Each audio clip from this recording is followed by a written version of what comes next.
And here we are, friendly Natter, and I've got someone with me. I'm not on my own, She's not am on I? her own this week. I've been so lonely. I've been so lonely. I was in Sunderland for one of them, and then I was in this very bedroom all by myself on a Sunday morning for the other. And I'm like, I want my friends back. And here you are. Here is a And friend it's for the here. friendly Natter. Oh, thank goodness we can natter. So it's half term in some schools. It's half term in other schools next week. As I've discovered, it's over a 2 week period this year. I find it strange now to conceive of the fact that we could have had a holiday at this point, Anna, when we were teachers. Mm. Oh, oh, how we dragged ourselves to those holidays by our fingernails. Limping. Link going, oh, it's nearly here. Oh, one more sleep, one more sleep. Yeah. And now we're like, holiday? Do we have to take a holiday? Oh, don't get exhausted anymore. Anyway, back on task. Back on task, Anna. So what we're here to do is to, as teachers, consider how we help parents understand how they can be an essential partner in learning. Okay, an essential partner in learning, but helping as teachers, skilling them up in understanding what they can do in order to really trigger a kid's sense of purpose and from that sense of purpose, their sense of aspiration. So let me set the scene. Jump in if I take over because I've been presenting. So I riff You're now. in mode. I'm in mode. I've Yeah. been all around the country going like this. So you'll have to pull me back. So the idea being, right, education and learning tend to be conflated. Do you know what I mean? I do. But education is a very formal activity that happens when you walk into school, and it doesn't necessarily mean someone's learning either. I found that out a lot. Anyway, so they walk in, they turn that dial on, and then the teacher's there delivering something, and then they walk out of school, and then they turn that dial off. Mm.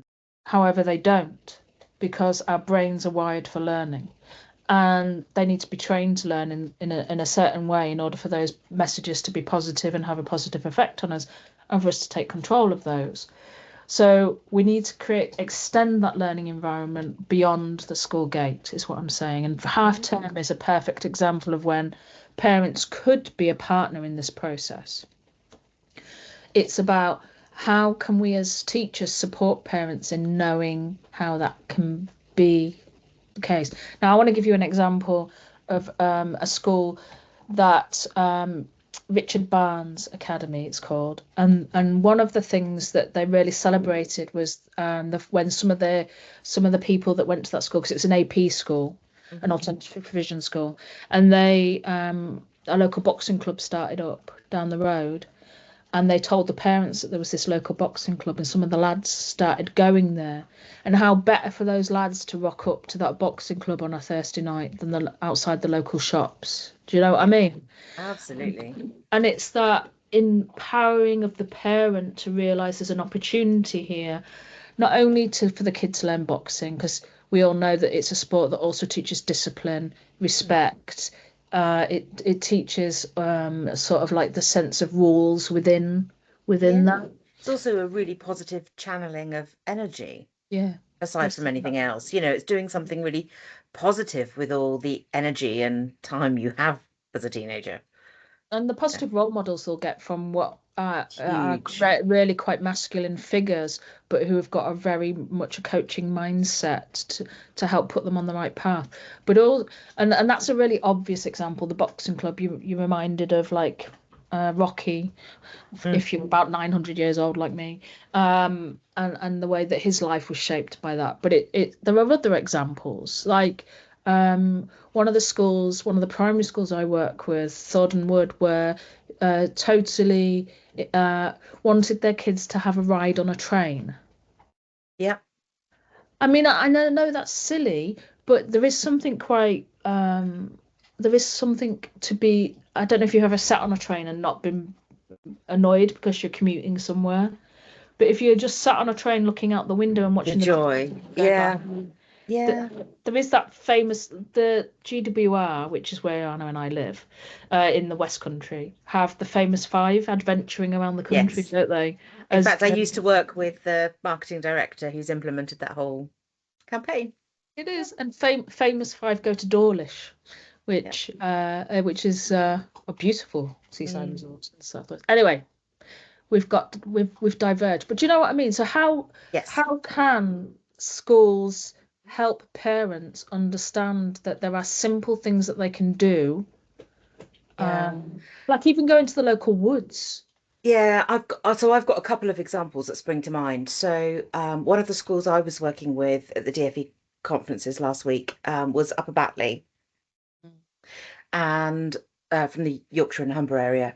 And one of the things they did as an art class was take a whole pile of kids to do art at the beach, and they balanced pebbles and created sculptures because like a huge percentage of their school, I forget the actual statistics, so I don't want to quote it and get it wrong, but a huge percentage of their school, their boys only school, have never been to the seaside because of where they're placed. So they started that process, shared it with parents through celebrating the art, and encouraged sort of development that way. Another thing they did was they live and work in an area with fairly high deprivation levels, and there's not a lot of university aspiration. So when they create trips out to universities for their pupils, they take the parents with them and include the parents in that trip to universities.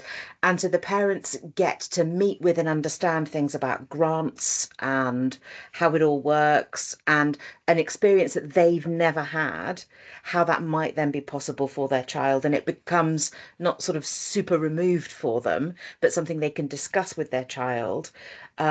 Because they've both had an experience of exploring that university. Some of the parents even then signed up for university courses based on that.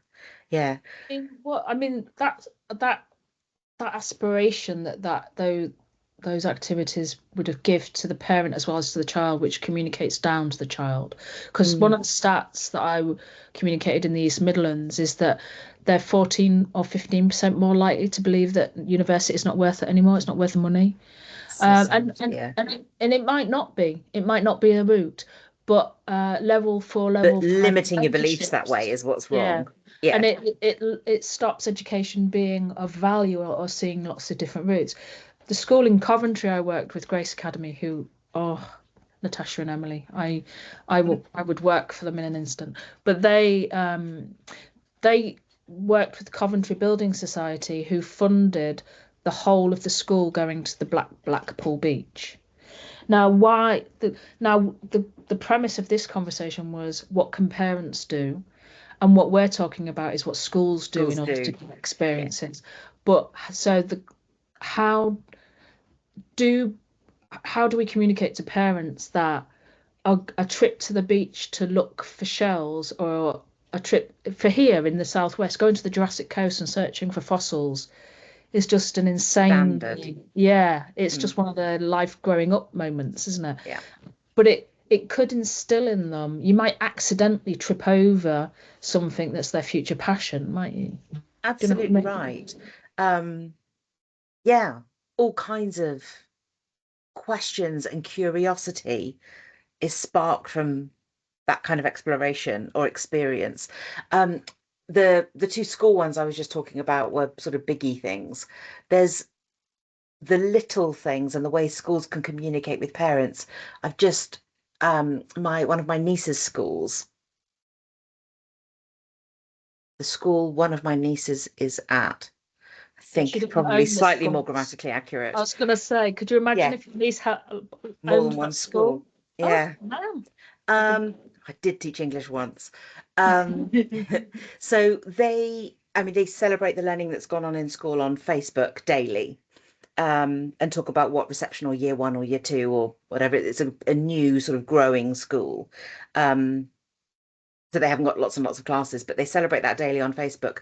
And it's literally few photos on Facebook, a post about what they've been learning and saying, ask your child about and then it sort of, just lists 3 things that's been part of that learning experience.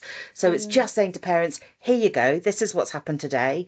Ask your child about it, help them with memory retention, help them get excited again about X, Y, and Z. For months, my niece collected, oh, my brain, but stickers off bananas from, The fair trade stickers. thank you. And Yes, here fair we are. trade stickers. Mind Thank you. reading. It's teamwork, right? Yeah. Yeah, and she was so excited every time she saw a fair trade sticker and wanted to explain to everybody about what fair trade was. But we could encourage that as her family out on a shopping trip in Tesco's Yeah. because we knew that's what they'd done in school because of a Facebook post. That simple. Do you want to know something really weird? When I was at school, it was collecting the litter symbols off things. Oh, And okay. we used to have to bring them into school. And I remember this so distinctly because I was so desperate to be in the lead. Because I don't know if you know this about me, Anna. I can be a little Slightly competitive. competitive. Slightly. Yes, excessively, some might say. But so I was cutting them off cans. I was doing all sorts of things little people shouldn't do and with cutty fingers. But yeah, those sort of things really do make, and I'd still think about that little litter certificate every time I throw things on the floor. Mm, I'm joking. yeah. Put it in the bin. But but it's sparking that interest and engagement. So a child is inspired to tell you about what they've been learning about and to explore it further with you. Mm. My one of my nieces loves to talk about precipitation, because it's a complicated word to say. It's a lot of spit, I would imagine. Yeah, but for a 5-year-old to be talking about evaporation and precipitation because they kind of sound cool They do. is all that she's sort of attached onto. But she wants to talk about the rain cycle because of that. I don't know if she's a future geographer or weather woman, but it at the moment it's sparking interest and curiosity, and anything a parent can do to encourage that is Well, fabulous. They've just got to know. stupid things like looking at the sky and making shapes out of clouds is actually quite a very good way for developing the brain in terms of imagination and symbolism. And Yeah, I mean, but we take simple activities.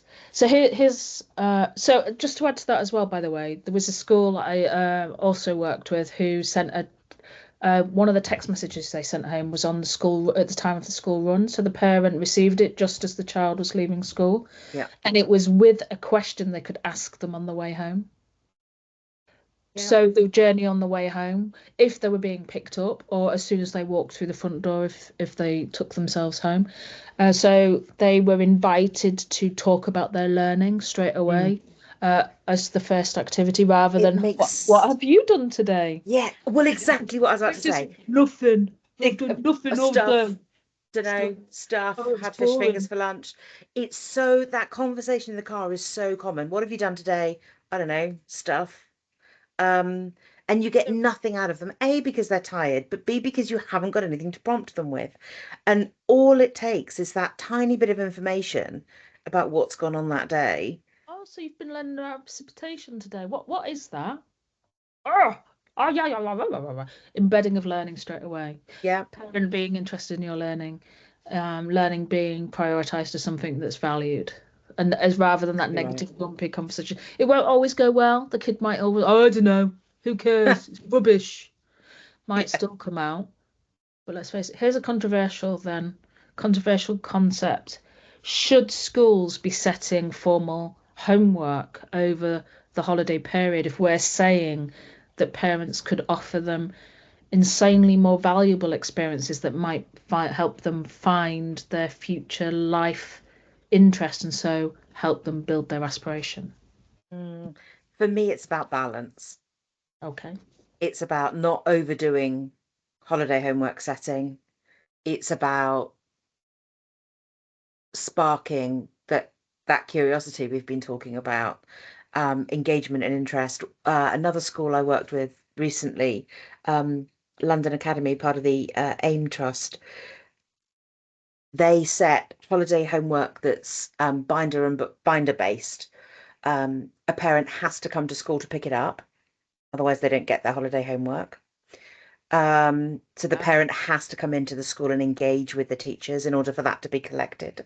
So they force parents and carers into the school in that respect. It's a bold choice. There is, there is a rule with all holiday homework that none of it requires a screen. So the parent knows without question, Good. no screen is required. There is no reason for them to have a phone, laptop, iPad, anything with them in order to complete the work that is in that binder. And then when the kids come back, first day back, everyone goes into the school hall with their binders. Yeah. The staff go around and look at the binders. Everything that's completed gets taken in, automatically marked and sorted straight away. Anything that's not completed, the kids stay in that hall and don't return till normal lessons until they've done that holiday work. Yeah. I mean, Joe Hermiston at Louth said that about homework, which is it's sometimes set with no real purpose in mind, and as if the staff don't necessarily value it that much. They're just ticking a box to say something's done. And as a school team, they decided that they would remove that ad hoc nature to it, and they brought in homework that was the same for everyone, and it was only English and maths in 7 to 9. Now I don't know if that's the answer, but I went on an early years call, which was a whole new world to me. As a secondary school teacher, I was sat there going, you have book sacks? I want a book sack. Anyway, I was very overexcited. They found me very amusing. But what they did, one of them set homework, which was to read in different imaginative places. So all they had to do is be reading and have a photograph taken of them in an imaginative place, and all they had to do was bring in the photographs to school. And it was just such a lovely way of the parents getting involved as well, to take the photo of the kid. Some of them they showed were a little bit scary, of children up trees, but I'm sure the parent was fine with it because they were taking the photo. But it's just that promotion of reading and fun with reading that I felt was exactly. It's not a chore. It's something that can be pleasurable for sure. And imaginative as well. What's the most unusual place? One did it in the middle of a waterfall. I'm not sure the book's going to survive that experience, but hey, it was a great photo. Yeah. Yeah, I'm in. Know what I mean? But what else? What else are they going to experience while being in that waterfall? I mean, forget the reading. You know, there's a life experience that's going to spark interest and imagination and all sorts. Yeah, yes, exactly that. And on that note, we've had a natter. I didn't have to talk to myself. I mean, I like talking to myself because although I do often disagree with myself, so I can't even say that I don't argue. As you know, Anna, I'm quite capable of having a good old row with myself. Yes, yes. That's for a different podcast. On that note, have a lovely evening, everybody. Have a lovely week, and we will see you next week when we'll talk about other stuffs. See you soon. Bye. Bye.